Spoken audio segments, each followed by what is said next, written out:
온유하우스에서 전하는 한 해를 돌아보는 감사 묵상 11월 21일 묵상을 시작하겠습니다. 오늘이 이번 주 묵상의 마지막 날입니다. 특별히 이번 한 주는 한 해 동안 하나님이 내 삶에 개입하셔서 나를 돌보신 은혜가 무엇인지를 묵상하고 감사하는 시간을 가졌습니다. 오늘 마지막 묵상을 통해 다시 한번 한 해 동안 하나님이 나를 어떻게 도우셨는지를 바라보고 감사의 은혜를 고백하시기 바랍니다. 오늘 묵상의 제목은 나의 사명을 이루어 가심에 대한 감사입니다. 오늘의 말씀을 읽겠습니다. 사도행전 28장 11절에서 15절입니다. 석 달 후에 우리가 그 섬에서 겨울을 난 알렉산드리아 배를 타고 떠나니 그 배의 머리 장식은 디오스 구로라.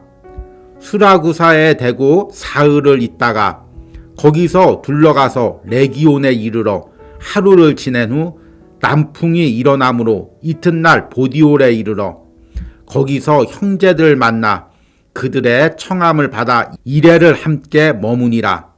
그래서 우리는 이와 같이 노마로 가니라. 그곳 형제들이 우리 소식을 듣고 아비오 광장과 트레이스 타베르네까지 맞으러 오니 바울이 그들을 보고 하나님께 감사하고 담대한 마음을 얻으니라. 아멘. 오늘의 묵상입니다. 처음 온유하우스에 왔을 때는 작은 지하 공간을 반으로 나누어 생활을 하며 예배를 드렸습니다. 그로 인해 낙심된 마음과 미래에 대한 불안이 나와 우리 가족에게 있었습니다. 그런데 하나님께서는 이곳에서 놀라운 일을 행하셨습니다. 매년 우리 가정을 돌보시고 사역을 풍성히 이어가도록 하셨습니다. 무엇보다도 이곳에서 나와 하나님과의 깊은 만남 가운데 말씀의 깊은 곳으로 들어가는 은혜를 주셨습니다. 그리고 그 말씀 묵상을 전하는 사명을 이루어 가셨습니다. 내가 예전에는 전혀 생각하지도 못했던 하나님의 사역의 방법이었습니다. 오늘 말씀은 바울이 오랜 여행 끝에 로마에 이르러 감사를 고백한 내용을 담고 있습니다. 바울은 여러 차례 전도 여행을 떠났습니다. 그리고 동족들에게도 복음을 전하기 위해 다시 예루살렘으로 돌아왔습니다. 그러나 그곳에서는 바울의 생명을 위협하는 핍박이 기다리고 있었습니다. 바울이 전한 복음에 반대하는 유대인들이 그를 돌로 쳐서 죽이려 했던 것입니다. 천부장의 손길을 통해 겨우 생명을 건진 바울은 생명을 지키고 복음을 전하기 위하여 황제에게 재판을 신청합니다. 그로 인해 바울은 로마로 호송되어 갑니다. 그 호송의 과정도 결코 쉽지가 않았습니다. 항해 도중에 유라굴로라는 풍랑을 만나고 배가 난파되는 사건을 겪기도 합니다. 겨우 도착한 멜리데 섬에서는 독사에 물리기도 합니다. 그리고 다시 배를 타고 로마에 이릅니다. 이 모든 과정의 끝에는 로마에서의 감옥 생활이 기다리고 있었습니다. 그럼에도 바울은 이 과정에서 자신의 입술을 통하여 복음을 전하는 하나님의 사명이 이루어짐을 보고 감사의 고백을 드리게 됩니다. 바울이 로마로 가는 과정에서 풍랑을 만났을 때 때로는 자신의 결정을 후회할 수도 있었습니다. 내가 괜히 가이사에게 재판을 받는다고 신청해서 이 풍랑을 만난 것은 아닐까? 그러나 바울은 기도 가운데 로마로 가는 것도 풍랑을 만난 것도 하나님이 주신 사명을 이루어가는 과정임을 깨닫고 감사의 기도를 드렸습니다. 올 한 해 내가 어떻게 하나님이 주신 사명을 감당했습니까? 이 과정에서 바울과 같이 내가 경험한 풍랑은 무엇이 있습니까? 그 풍랑 속에서도 하나님께서 당신의 사명을 이루어 가심을 깨닫고 감사의 고백을 드리시기 바랍니다. 아멘. 오늘의 묵상 해석입니다. 앞에서 언급한 대로 오늘이 이번 주 묵상의 마지막 날입니다. 이번 주는 특별히 한 해 동안 하나님께서 나와 우리 가정을 어떻게 돌보셨는지를 묵상하고 감사하는 시간을 가졌습니다. 경제적인 부분에서 또 건강의 부분에서 관계의 부분에서 어떻게 나를 돌봤는지 깨닫고 감사의 고백을 드리는 시간을 가졌습니다. 그리고 오늘 마지막으로 하나님께서 한 해 동안 내 사명을 어떻게 이루어 가셨는지를 믿음의 눈으로 바라보고 감사하는 시간을 가지려고 합니다. 오늘 읽은 사도행전 28장 말씀은 바울이 여러 가지 고초와 풍랑을 거쳐서 로마에 도착하는 장면입니다. 바울이 3차 전도 여행을 마치고 예루살렘에 도착했을 때 유대인들이 바울을 돌로 쳐서 죽이려 했습니다. 그때 천부장의 도움으로 바울이 생명을 건집니다. 그럼에도 바울을 죽이기까지는 먹지도 자지도 않겠다고 결단한 사람들이 40여 명이나 있었습니다. 그래서 바울은 생명을 건지고 복음을 전하기 위해서 가이사에게 재판을 신청합니다. 이로 인해서 바울은 무죄로 풀려날 수도 있었는데 예루살렘에서 로마까지 압송을 당합니다.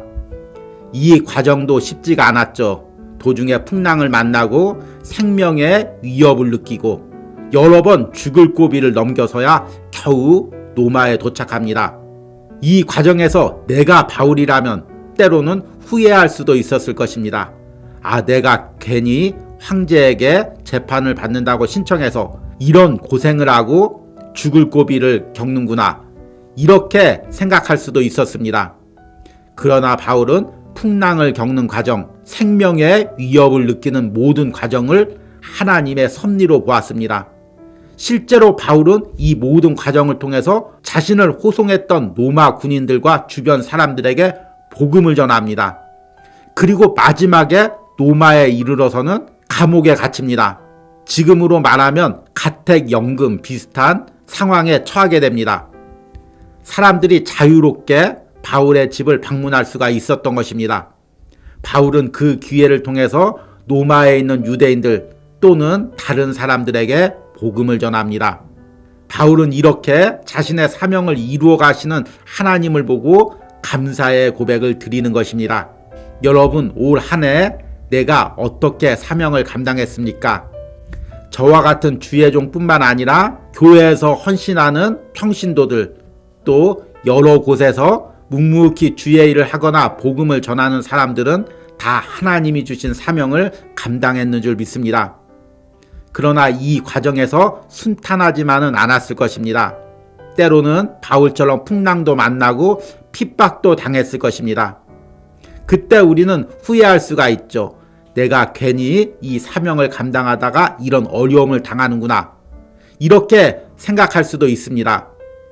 그러나 이 모든 핍박과 어려움을 통해서도 하나님이 나의 사명을 이루어 가십니다. 저는 올 한 해도 온유하우스에서 사역하면서 이 은혜를 날마다 체험하고 깨달았습니다. 온유하우스라는 작은 공간에서 매일 묵상을 하고 말씀을 전할 때 때로는 말 못할 어려움도 있었습니다. 그러나 그때마다 하나님께서 저를 위로하시고 또 부족한 것들, 연약한 것들을 채워주시고 올 한 해도 이 사역을 이어가게 하셨습니다. 무엇보다도 매일같이 말씀을 묵상할 때 깊은 은혜를 주셔서 이 묵상을 전하게 하셨습니다. 이것이 모든 것이 하나님의 은혜이고 감사할 수밖에 없습니다. 여러분의 삶에 하나님께서는 어떻게 도우셔서 사명을 이루어 가셨습니까? 오늘 묵상을 통해 한 해 동안 나를 도우시고 내 사명을 이루어 가신 하나님의 놀라운 손길을 바라보고 감사의 고백을 드리시기를 소망합니다. 오늘의 적용과 기도입니다. 올 한 해 내가 하나님이 주신 사명을 감당할 때 겪었던 어려움은 무엇입니까? 이 과정에서 하나님은 어떻게 나를 도우셔서 당신의 사명을 이루어가게 하셨습니까? 나는 다 알 수 없고 다 이해할 수 없지만 하나님의 완전한 지혜와 능력으로 나의 사역을 이루어 가시는 하나님의 섭리를 바라보고 감사의 기도를 드리시기 바랍니다. 우리 함께 기도하겠습니다.